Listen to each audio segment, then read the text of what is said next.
小黄与郑辉逃脱了克拉的追捕之后，顺着河流从森林向东一路漂流，来到一座名为彩虹市的大城市。两人也在此处分别。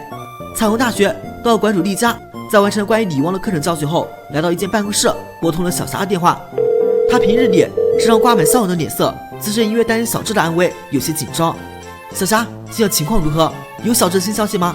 电话那头的小霞同样面色阴沉，告诉丽佳小黄带着皮卡丘走的事情。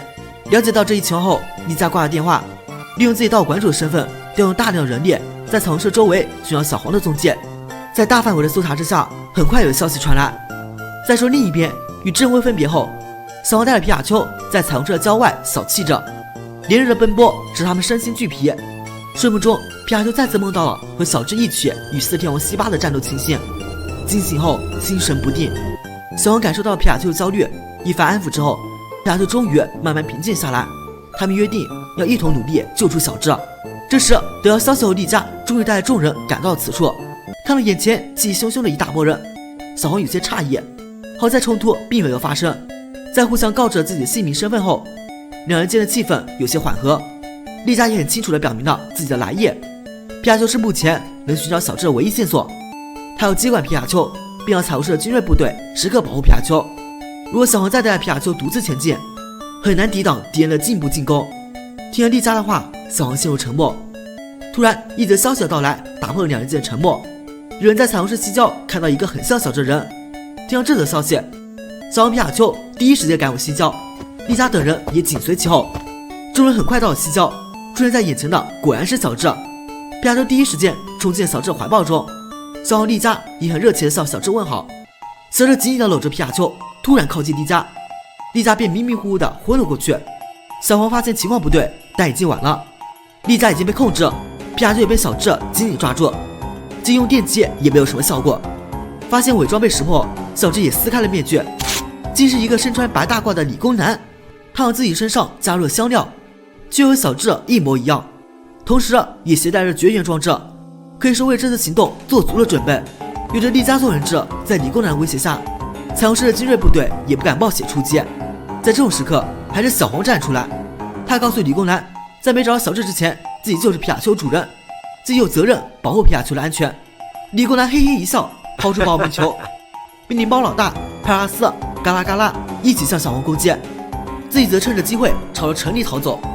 小黄牵挂着皮卡丘，叫住小老大和嘟嘟便追了上去。这时丽佳才慢慢醒了过来，了解到事情经过后，命令精锐部队立刻协同小黄发起追击。天色渐渐变暗，理工男躲在城市黑暗中，看着搜寻的人群四处奔波，心中有些得意，向手中皮卡丘炫耀着自己的经历。几年前，一个老太太找上门来，让理工男抓住皮卡丘，并许诺事成后会给很丰富的报酬，并且附带着小黄的信息。而之所以同意这件事，是因为丽佳把自己当成问题少年赶出了彩虹大学，之后便一直怀恨在心，接下来便要给小黄多带去点麻烦。城市道路上，企鹅嘟嘟四处寻找小黄，突然听到一阵风声传来，便意识到是嘎啦嘎啦的骨头回力镖在发起攻击。然而又一阵刺耳的声音传来，猫老大的刺声将风声掩盖了过去，这样就不能通过声音判断回力镖的位置了。理工男的攻击还没有结束，派拉斯的蘑菇包子使嘟嘟陷入沉睡，无法跑动。小黄遇到了大危机。另一边，丽佳思考着得到线索，理工男能拥有小智的气味，说明他到过小智跟敌人战斗过的地方，并获得过衣服碎片，所以要分析这件伪装成小智外套。而要完成这一工作，有一人比大博士更合适，那就是除了小高、小霞、丽佳之后的第4个正义导演实验家，那个一流的科学家。想到这，丽佳拨通了红脸岛导网电话。理工男扮成小智的模样，从小黄手里骗走皮卡丘，小黄于是立马追了上去，可就在途中再次遇到了理工男的袭击。皮卡丘看到小黄陷入困境，不顾自身虚弱，朝着理工男释放着电击。然理工男身上穿着绝缘的长筒袜，皮卡丘电击只能使电流聚集在他的身体周围，还无法造成有效伤害。而且不仅仅是理工男本人，甚至他的保姆梦也都穿着绝缘材料，皮卡丘的攻击没有任何效果。所以真不愧是理工男想得真周到。但是这个人渣竟然觉得暗地偷袭别人很爽，这兴趣爱好简直侮辱理科生的名声。因为猫老大刺海生的干扰，小黄无法分辨出骨头回标的位置，这是一边抱着脑袋一边思考破局的办法。也许是急中生智，小黄灵机一动，掏出2个保护木球，将嘟嘟和小拉达收回，连在一起，这样他们就不会受到直接的攻击了。但这样的代价是小黄一个人正面承受了骨头回力镖的攻击。李公兰见此大笑小黄愚蠢，但殊不知小黄将保护木球上线与骨头缠在一起，在骨头回力镖回到李公兰的一刹那，嘟嘟和小拉达同时出现，朝李公兰发起攻击。李公兰一时慌张，手一松，皮卡丘就飞快地脱离了他的控制。李公兰发现计划失败，准备逃跑，然而迎面等待他的是宝石海星和大岩蛇。小牙小刚和丽佳在这关键时候赶到了，作为道馆训练家，他们3人的实力自然不容小觑。李公兰满脸苍白，不过为了这次行动，他做足了万全的准备，即使对手是3位道馆主，自己也不是没有逃跑的可能。然而火焰马的出现断绝了他最后的希望，被逼无奈，李公兰只好使出最后的手段，他将一些粉末撒在骨头回标上，只要碰到了沾满毒粉的骨头回标，任何人都会死。结果道馆主一时不敢继续上前，正在场面陷入僵局之时，一个东西狠狠撞在了李公兰身上，竟然是一块钢铁。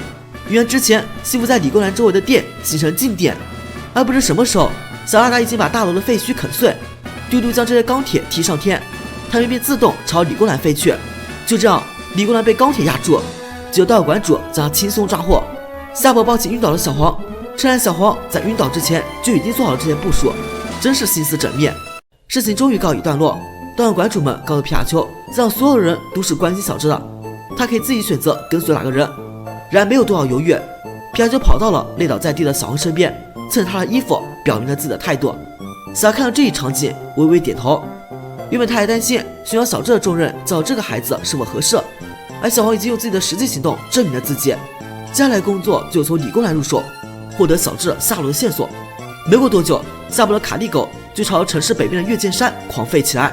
这时，原本躺在地上的李公兰身体却突然漂浮了起来，几团黑雾将他紧紧缠绕，眼看李公兰就要被吞噬了。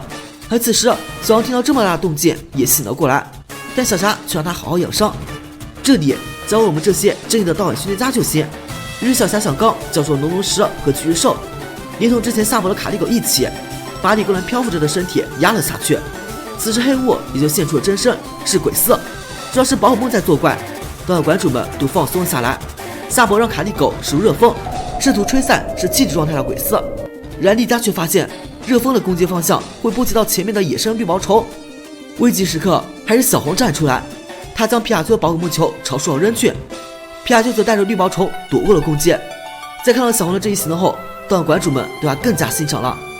结束了客套之后，众人也冷静了下来，意识到是有人想将李公兰带走，足有进一步的调查行动，那么奇迹一定会再次到来。果然，没过多久，黑雾又再一次出现了。正在众人打算发起攻击的时候，一只喷火龙出现，狠狠地劈向鬼司。与其将它吹散或者撕开黑雾，还不如袭他中心部位，这样他就别想复活了。我的猫爷时隔2年再次登场，还是那么帅。他告诉小黄他们，这只鬼司很可能是幽灵属性四天王橘子在操控。小猫曾与他有过交手，所以很熟悉他的作风。这问题后才知道，原来这次的对手竟然是四天王。在解决完鬼司的事情后，小豹转向了小黄，面目严肃，告诉他对保姆过于善良，很可能会造成严重的后果。刚夏伯的热风攻击本来完全可以吹散鬼司，但是因为皮卡丘的行动干扰了计划。若是小智在救到绿毛虫的时候一定同时打到鬼司，这样也就没有之后的奇迹了。想与四天王对抗救出小智，就要先锻炼自己。说着就要离开，小黄及时叫住了小豹，表示要跟他一起走，变得更强。看到小黄心态上成长不少，小小刚露出了满意的笑容。为了帮助小黄变强，决定把龙龙石和橘日兽都借给他。为此，小黄感动不已，眼角都泛出泪光。就这样，小黄、小豹骑着喷火龙，在众人的注入下消失在了天界。那么接下来，小黄会在小豹这里得到什么样的锻炼呢？我是傻逼，咱们下期见。